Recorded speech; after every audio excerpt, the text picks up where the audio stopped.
what would happen if society discovered a formula that would strengthen a student's mind as well as heart? One that would encourage problem solving, improve school attendance, bridge diverse cultures, and foster creativity. And then what would happen if they took it all away?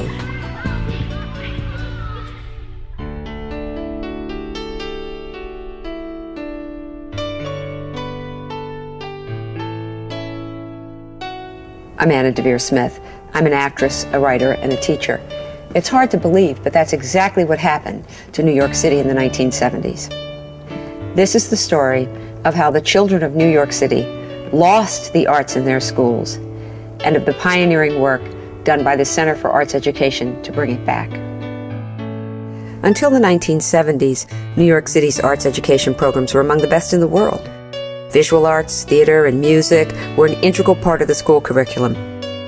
But the budget crisis of the mid-1970s eliminated the arts in most city schools. 15,000 teachers were laid off by 1976, and arts teachers were often the first to be let go. I recognize that many of these economies are painful. They mean reduced services to the citizens of New York and hardships for the employees whose lives may be affected by these cutbacks. None of these decisions came easily. What happened in this city is back in the fiscal crisis in about 1975, they made a terrible mistake and they removed art from our public schools, feeling that it saved money. In fact, it was penny wise and pound foolish. If we don't give our children exposure to the arts, this city doesn't have a future. Arts were absent from school system. And remember, once you eradicate something, like a tree or whatever it is, it takes lots of time to sink roots again. And that was the situation of the arts. Because arts were taken as a luxury, not as a necessity. In the 1980s, a number of arts groups stepped into the breach and began bringing arts programs into classrooms, but resources were scarce. There were some incredible arts education programs in the city, and wonderful schools and supportive superintendents and principals. But there was a real inequity in how those programs were distributed. In 1993, the Annenberg Foundation introduced the Annenberg Challenge, a $500 million nationwide undertaking for public school reform.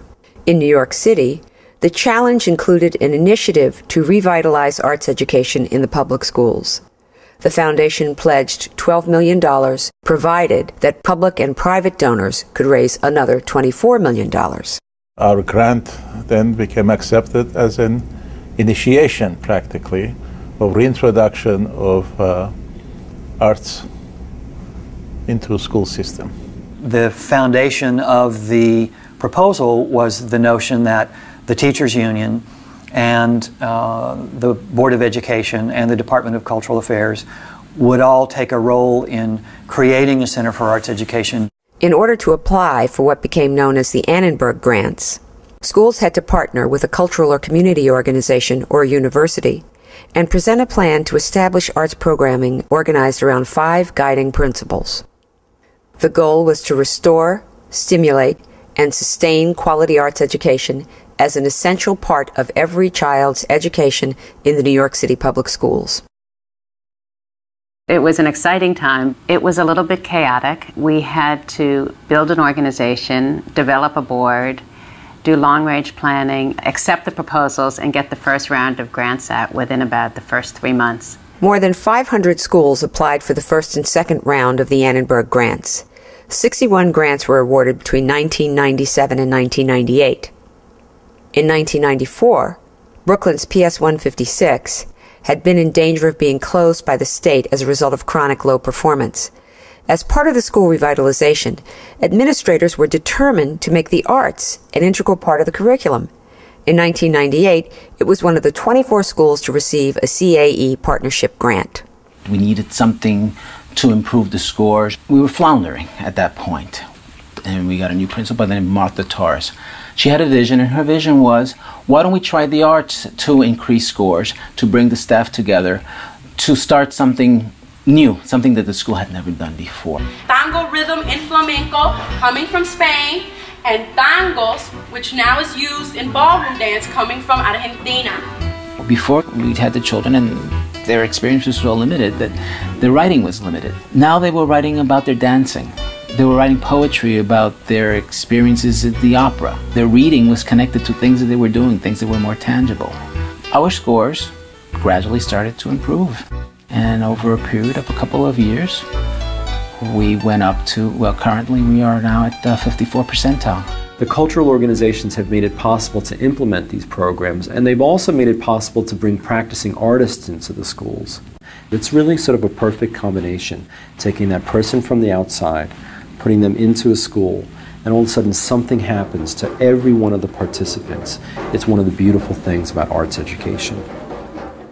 A teaching artist has spent his or her professional life perfecting his or her craft. Not terribly different than a teacher who has spent years teaching, where the experience really matters. And so the expertise that a teaching artist brings to a classroom can really enhance what happens in that classroom. By 2001, the center had delivered 302 grants to 81 school partnerships. It had sparked public interest and conversation about arts education, inspiring Mayor Giuliani to establish city funding for Project Arts, the first per capita guarantee of arts funds since the cuts of the 1970s.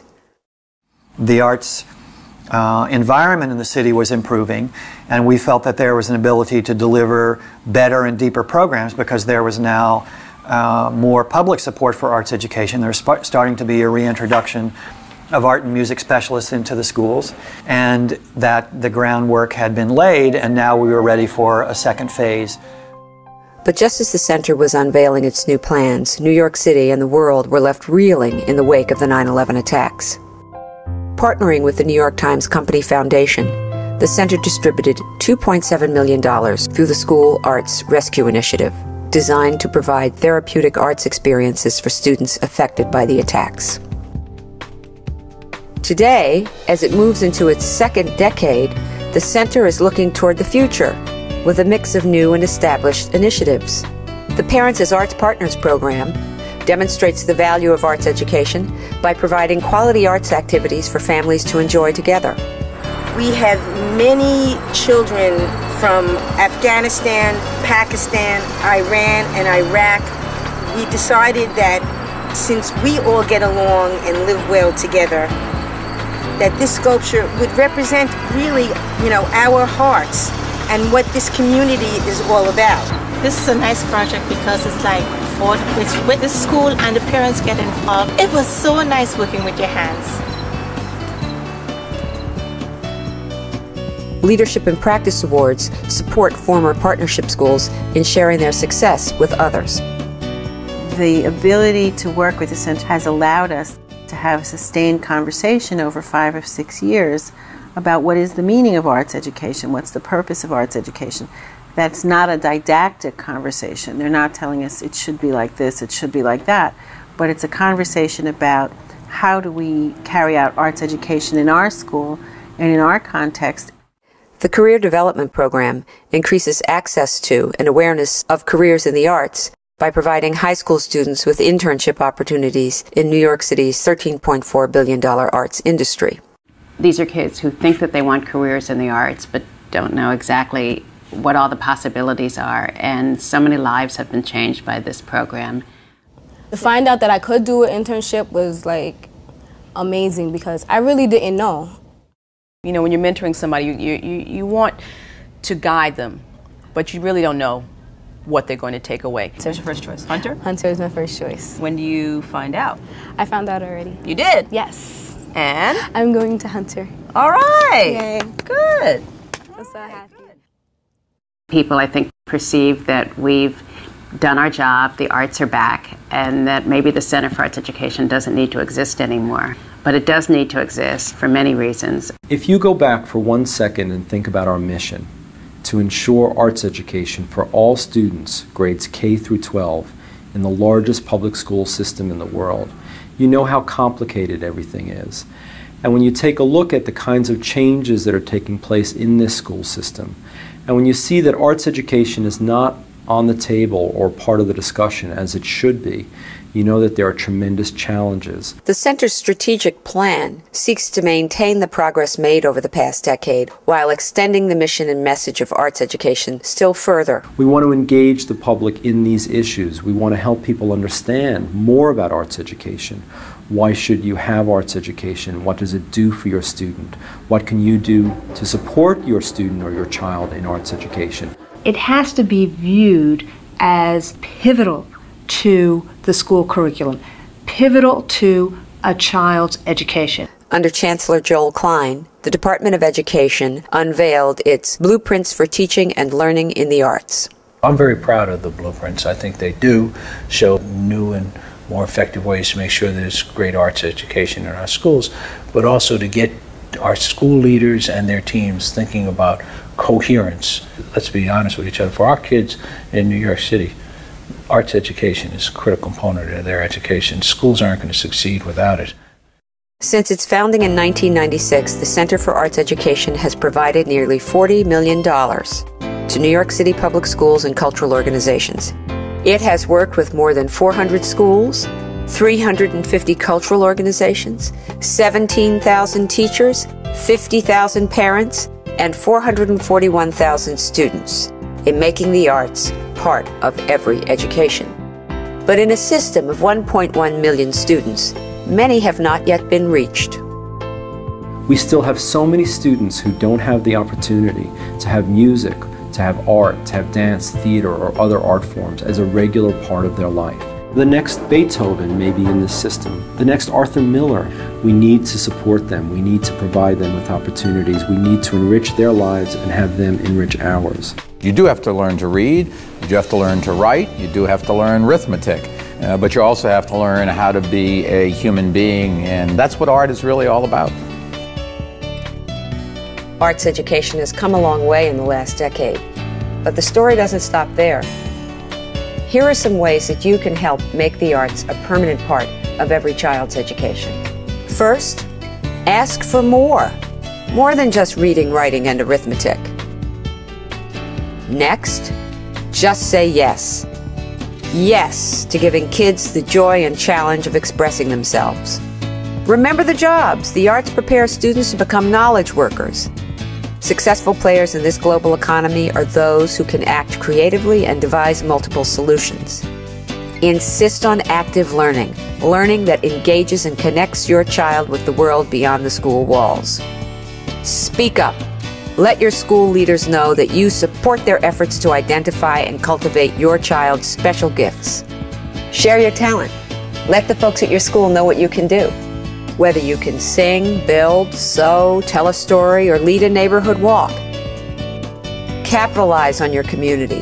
Help your school connect with creative people and groups like artists, cultural organizations, small businesses, and community centers. For the past 10 years, the Center for Arts Education has opened up a world of possibilities for New York City students. And students who recognize those possibilities have the power to change the world.